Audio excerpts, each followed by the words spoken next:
So Paul, could you tell us about the impact that the lockdown has had on the business as a whole?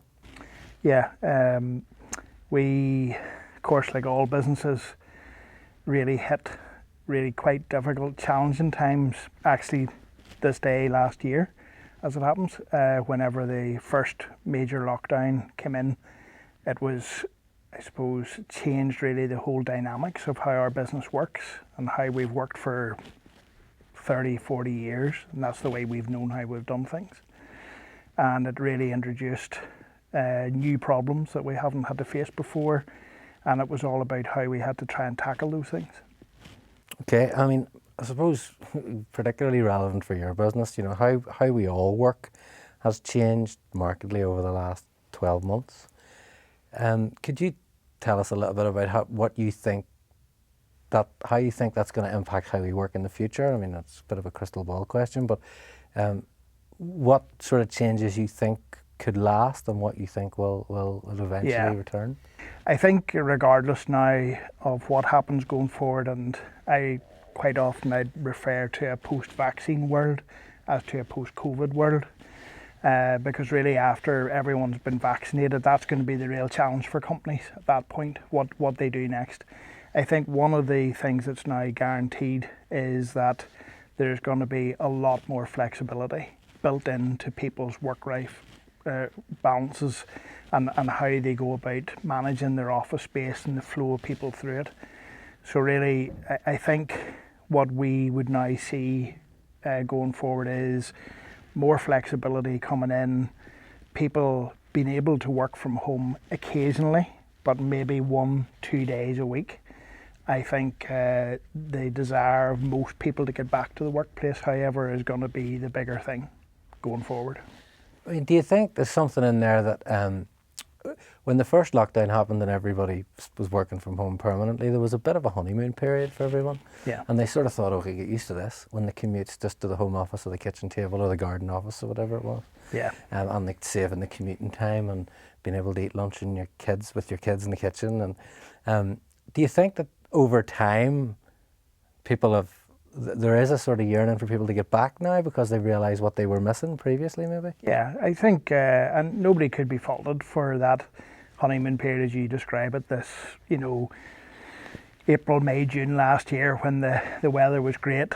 People were finishing working from home at 5, 5:15 in the evening, straight outside and the barbecue's already lit, ready to go. The novelty factor, as I would call it there, lasted for 3 to 6 months.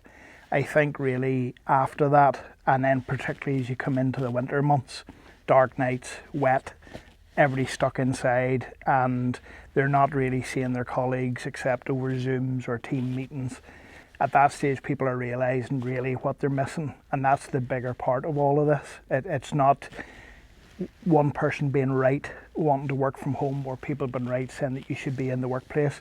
Neither's right nor wrong. I think it's about catering for what's best for a workforce. Leading on from that, there's a report published from the World Economic Forum before COVID that highlighted 3 key skills for employees going forward: problem solving, critical thinking and creativity.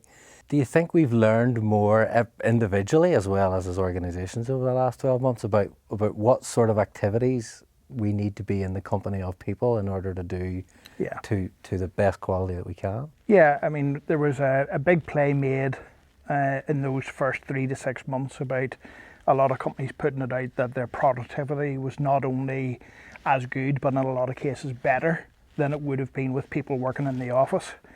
I think that's fine to a point. Productivity is one thing. I think, however, the bigger deal with all of this is people's well-being and mental well-being. I think people forget that there is a lot goes on in the normal working environment where people are seeing each other, casually meeting, impromptu chats about certain things. And if I look at this company over the years, probably the best ideas that have happened within the Alpha Group are garnered from our colleagues meeting together, a quick 10-15 minute chat about a particular project, putting something together, then grabbing a cup of coffee, looking through it again, and the next thing we've got the idea is then actually comes into play. So that for me, you can't replace by being in the workplace. I often say to people that there was a reason why we did things the way we did them before. It's not because we had to do them, it's because we wanted to do them. And I think going forward, there is going to be a big push for people to get back to the workplace. However, as has been proven, they don't need to be back 100% of the time. And I think that's the one thing that we've all learned by this whole process. And I mean, does that then change how we think about how our workplaces are organised in terms of the way the spaces are configured and the kind of areas that we have in them and the kind of facilities we provide for people then? Yeah. Do you think that more people are now thinking about moving on, I suppose, maybe from an old traditional office layout to thinking, okay, our space now needs to be more collaborative and encourage more and facilitate those random conversations and allow the very much so ideas to flow? And I think the way that things, fortunately, I suppose the way that our industry, the trends have changed and the styles have changed over the last 5 to 10 years, where collaborative product that we have sold into office spaces is now very relevant. So it's not that it all of a sudden has become dated and you can't work with it anymore. That is now the way to go. So typically what we would be seeing with some clients that we're working live on site at the moment is where those clients are wanting to create a destination space for their staff to come in maybe 3 or 4 days per week. Takes a lot of pressure off the office space with the number of bodies present. They can cope with maybe 60% of the desks that they would have had before in use. But then what they can do is they can create collaborative breakout spaces, work cafe zones. If you can take a laptop or a tablet that you're using, you can take it over to somewhere else. You don't have to stick at your desk all the time. So that's bringing about different environments. People are now looking at different options that they might have for how they would want to engage the space and best use the space that they've got. And do you think then that there's maybe a greater realization on the people who run organizations and have spaces and that they need to accommodate people?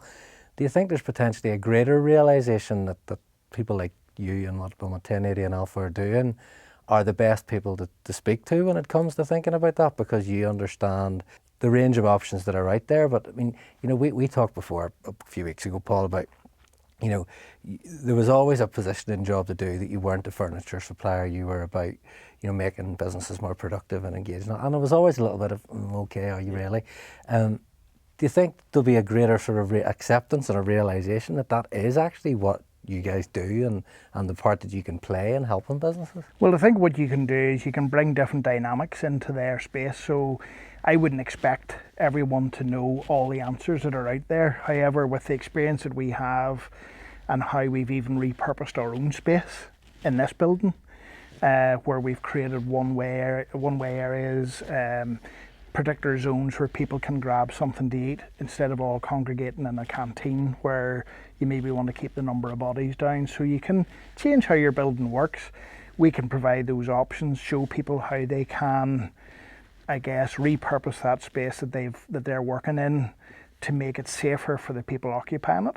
Maybe get more out of working certain parts of the building that have become maybe a wee bit dead over the years because they're not just filled with desks. So we can bring different design skills into that and all of a sudden change how a building might be viewed by its employees. Because as you've touched on there, I mean, if I think back to that elevator pitch of 10, 15 years ago and somebody asked me, what do we do? I mean, it was really about, well, we sell desks and chairs and that's really, you know, and to all intents and purposes, we do that today.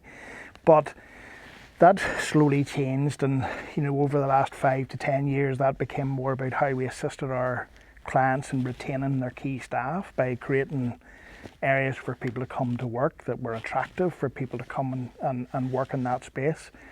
And that's very much now brought right up to today, where it's now about how can we make sure the spaces are safe for people to come back in a post-COVID world and get the most out of the space whilst providing a degree of separation and safety. Because people are still going to have this in their minds for quite a while to come. This isn't just all going to disappear after the summer. This will be here this time next year and people still be thinking, and how do you future-proof your space? Because we're going to have to think about this for the time to come. But it can all be done, and I would be very much saying, you know, there's ways and means to get people back. We've been back since May and worked here, but only with 50% of the staff, and take the pressure off the building and switch people from working from home and then coming into the workplace. So we've demonstrated how that can actually work, and we can now give that to our clients as to how we've done it ourselves.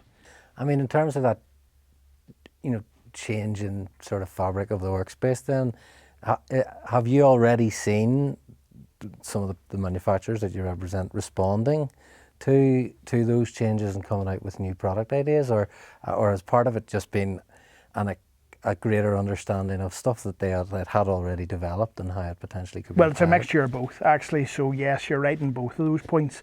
It's like an ongoing development of what they were doing, and I guess the endorsement of what we were doing before, saying, well, that was the right thing to do, has been proven now by COVID.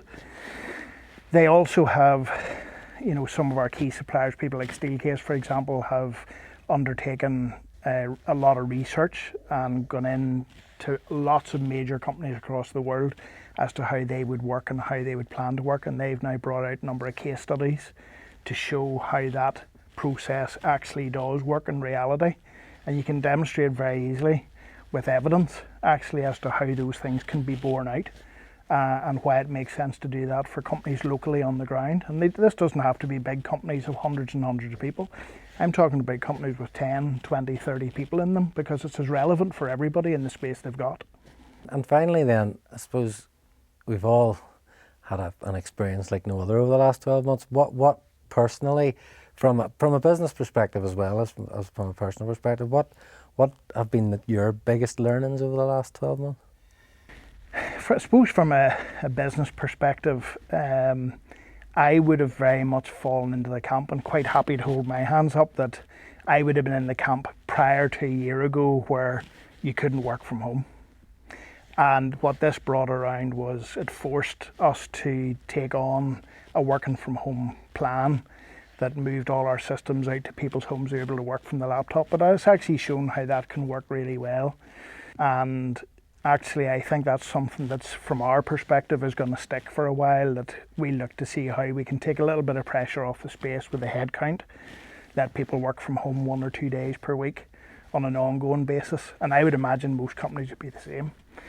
I guess from a personal point of view, I suppose being too close to the barbecue doesn't help whenever you're in lockdown. So that would be something that I could have done something with avoiding. But no, all joking aside, I think it has really opened all our eyes to different ways of working and how you can apply different things to the business.